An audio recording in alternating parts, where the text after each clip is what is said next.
দর্শক, তৃতীয় দিনের মতো চলছে নির্বাচনী প্রচারণা। আমরা সেই খবর সকাল থেকে জানাচ্ছিলাম। এবার দেশের বিভিন্ন জায়গা থেকে যুক্ত হবেন সহকর্মীরা। আমার শুরুতেই টাঙ্গাইলের খবর জানবো। টাঙ্গাইল থেকে যুক্ত হচ্ছেন সহকর্মী মাসুদ রানা। রানা, কেমন দেখছেন জেলা জুড়ে নির্বাচনী প্রচারণা?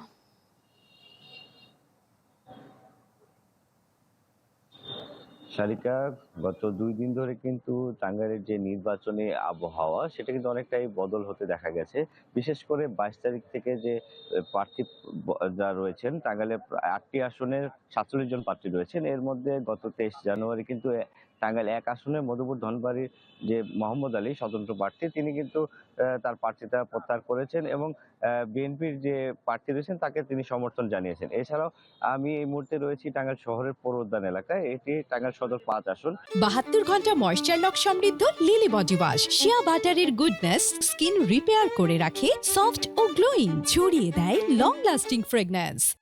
এই আসনে কিন্তু হেভিওয়েট প্রার্থী রয়েছেন কেন্দ্রীয় বিএনপির প্রচার সম্পাদক সুলতান সালাউদ্দিন টুকু।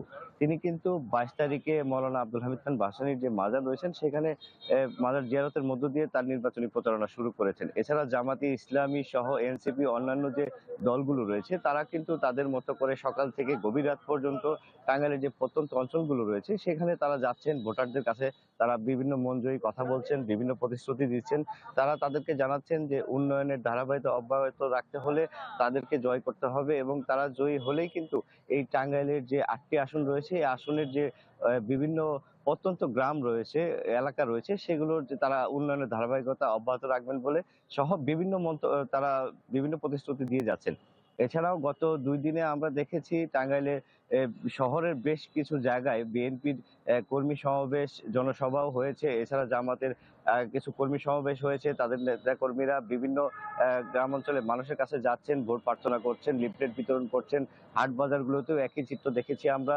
আমি যে জায়গাটিতে দাঁড়িয়ে আছি এখানে ১০টার পরে জেলা জামাতের যে আমির, যিনি টাঙ্গাইল সদর ৫ আসনের প্রার্থী, তিনি কিন্তু একটি কর্মী সভার ডাক দিয়েছেন। এখানে কর্মী সভার কথা রয়েছে।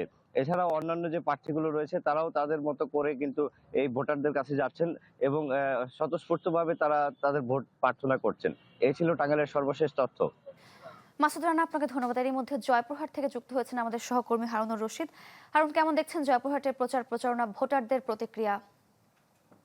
সারিকা, জয়পুরহাটের দুটি আসনে এখানে ৮জন প্রার্থী তারা প্রতিদ্বন্দ্বিতা করছেন।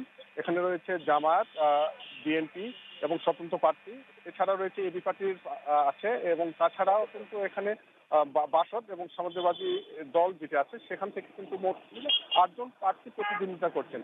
তো আমরা যেটা দেখেছি ২২ তারিখ থেকে ২১ তারিখ প্রতীক বরাদ্দ হয়, বরাদ্দের পর থেকেই কিন্তু প্রার্থীরা ভোট থেকে কিন্তু ভোটারদের কাছে যাচ্ছেন, তারা নানা প্রতিশ্রুতি দিচ্ছেন।